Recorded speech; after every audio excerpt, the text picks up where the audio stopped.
السلام علیکم ورحمۃ اللہ۔ سیرت النبی قسط نمبر 10۔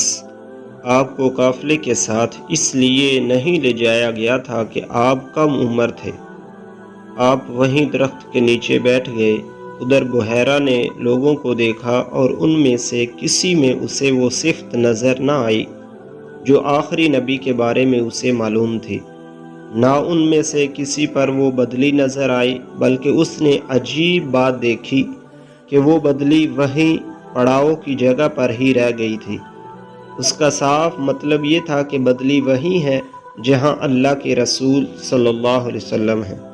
تب اس نے کہا، اے قریش کے لوگوں، میری دعوت سے آپ میں سے کوئی بھی پیچھے نہیں رہنا چاہیے۔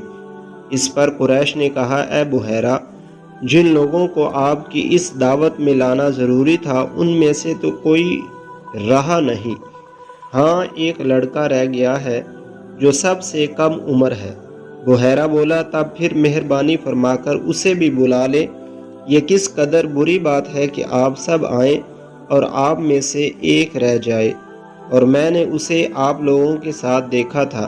تب ایک شخص گیا اور آپ کو ساتھ لے کر بحیرہ کی طرف روانہ ہوا۔ اس وقت وہ بدلی آپ کے ساتھ ساتھ چلی اور تمام راستے اس نے آپ پر سایہ کیے رکھا۔ بحیرہ نے یہ منظر صاف دیکھا۔ وہ اب آپ کو اور زیادہ غور سے دیکھ رہا تھا اور آپ کے جسم مبارک میں وہ علامات تراش کر رہا تھا جو ان کی کتب میں درج تھیں۔ جب لوگ کھانا کھا چکے اور ادھر ادھر ہو گئے، تب بحیرہ آپ کے پاس آیا اور بولا، میں لات اور عزا کے نام پر آپ سے چند باتیں پوچھنا چاہتا ہوں۔ جو میں پوچھوں آپ مجھے بتائیں۔ اس کی بات سن کر آپ نے فرمایا، لات اور عزا کے نام پر مجھ سے کچھ نہ پوچھو، اللہ کی قسم مجھے سب سے زیادہ نفرت انہی سے ہے۔ اب بحیرہ بولا، اچھا تو پھر اللہ کے نام پر بتائیں جو میں پوچھنا چاہتا ہوں۔ تو آپ نے فرمایا، پوچھو، کیا پوچھنا ہے؟ اس نے بہت سے سوالات کیے، آپ کی عادات کے بارے میں پوچھا۔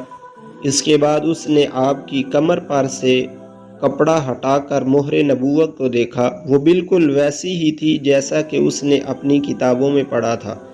اس نے فوراً مہر نبوت کی جگہ کو بوسہ دیا۔ قریش کے لوگ یہ سب دیکھ رہے تھے اور حیران ہو رہے تھے۔ آخر لوگ کہے بغیر نہ رہ سکے، یہ راہب محمد صلی اللہ علیہ وسلم میں بہت دلچسپی لے رہا ہے، شاید اس کے نزدیک ان کا مرتبہ بہت بلند ہے۔ ادھر نبی کریم صلی اللہ علیہ وآلہ وسلم سے بات چیت کرنے کے بعد بحیرہ ابو طالب کی طرف آیا اور بولا، یہ لڑکا تمہارا کیا لگتا ہے؟ ابو طالب نے کہا، یہ میرا بیٹا ہے۔ اس پر بحیرہ نے کہا، نہیں، یہ تمہارا بیٹا نہیں ہو سکتا، یہ نہیں ہو سکتا کہ اس کا باپ زندہ ہو۔ ابو طالب کو یہ سن کر حیرت ہوئی۔ پھر انہوں نے کہا، دراصل یہ میرے بھائی کا بیٹا ہے، ان کا باپ کہاں ہے؟ وہ فوت ہو چکا ہے، اس کا انتقال اس وقت ہو گیا تھا جب یہ ابھی پیدا نہیں ہوئے تھے۔ یہ سن کر بحیرہ بول اٹھا، ہاں یہ بات صحیح ہے، اور ان کی والدہ کا کیا ہوا؟ ان کا ابھی تھوڑے عرصے ہی پہلے انتقال ہوا ہے۔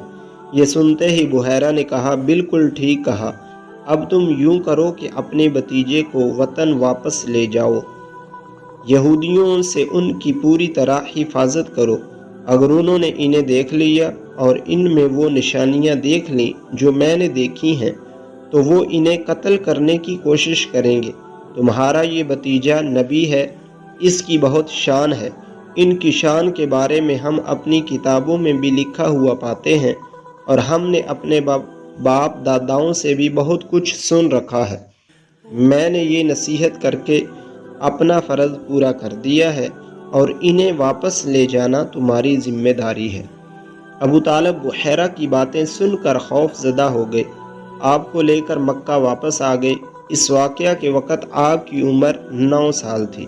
اس عمر کے لڑکے عام طور پر کھیل کود میں ضرور حصہ لیتے ہیں۔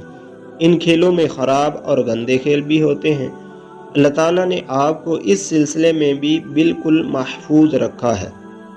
جاہلیت کے زمانے میں عرب جن برائیوں میں جھگڑے ہوئے تھے، ان برائیوں میں بھی اللہ تعالیٰ نے آپ کی حفاظت فرمائی۔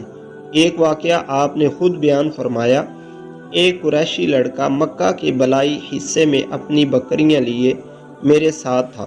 میں نے اس سے کہا تم ذرا میری بکریوں کا دھیان رکھو تاکہ میں قصہ گوئی کی مجلس میں شریک ہو سکوں، وہاں سب لڑکے جاتے ہیں۔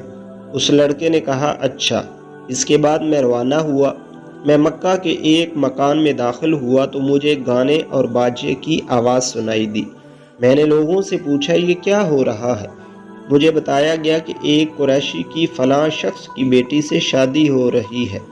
میں نے اس طرف توجہ دی ہی تھی کہ میری آنکھیں نیند سے جھکنے لگیں، یہاں تک کہ میں سو گیا۔ پھر میری آنکھ اس وقت کھلی جب دھوپ مجھ پر پڑی۔ آپ واپس اس لڑکے کے پاس پہنچے تو اس نے پوچھا تم نے وہاں جا کر کیا کیا؟ میں نے اسے واقعہ سنا دیا۔ دوسری رات پھر ایسا ہی ہوا۔ مطلب یہ کہ قریش کی لغو مجلسوں سے اللہ تعالیٰ نے آپ کو محفوظ رکھا۔ قریش کے ایک بت کا نام بوانا تھا۔ قریش ہر سال اس کے پاس حاضری دیا کرتے تھے، اس کی بے حد عزت کرتے تھے، اس کے پاس قربانی کا جانور ذبح کرتے، سر مڈاتے، سارا دن اس کے پاس اعتکاف کرتے۔ ابو طالب بھی اپنی قوم کے ساتھ اس بت کے پاس حاضری دیتے۔ اس موقع کو قریش عید کی طرح مناتے تھے۔ ابو طالب نے نبی کریم صلی اللہ علیہ وآلہ وسلم سے کہا بھتیجے آپ بھی ہمارے ساتھ عید میں شریک ہوں۔ آپ نے انکار فرما دیا۔ ابو طالب ہر سال آپ کو شریک ہونے کے لیے کہتے رہے لیکن آپ ہر بار انکار ہی کرتے رہے۔ آخر ایک بار ابو طالب کو غصہ آ گیا۔ آپ کی پھوپھیوں کو بھی آپ پر بے تحاشا غصہ آیا۔ وہ آپ سے بولی تم ہمارے معبودوں سے اس طرح بچتے ہو اور پرہیز کرتے ہو، ہمیں ڈر ہے کہ تمہیں کوئی نقصان نہ پہنچے۔ انہوں نے یہ بھی کہا محمد آخر تم عید میں شریک کیوں نہیں ہوتے؟ ان کی باتوں سے تنگ آ کر آپ ان کے پاس سے اٹھ کر کہیں دور چلے گئے۔ اس بارے میں آپ فرماتے ہیں میں جب بھی بوانا یا کسی اور بت کے نزدیک ہوا، میرے سامنے ایک سفید رنگ کا بہت قد آور آدمی ظاہر ہوا۔ اس نے ہر بار مجھ سے یہی کہا محمد پیچھے ہٹو، اس کو چھونا نہیں۔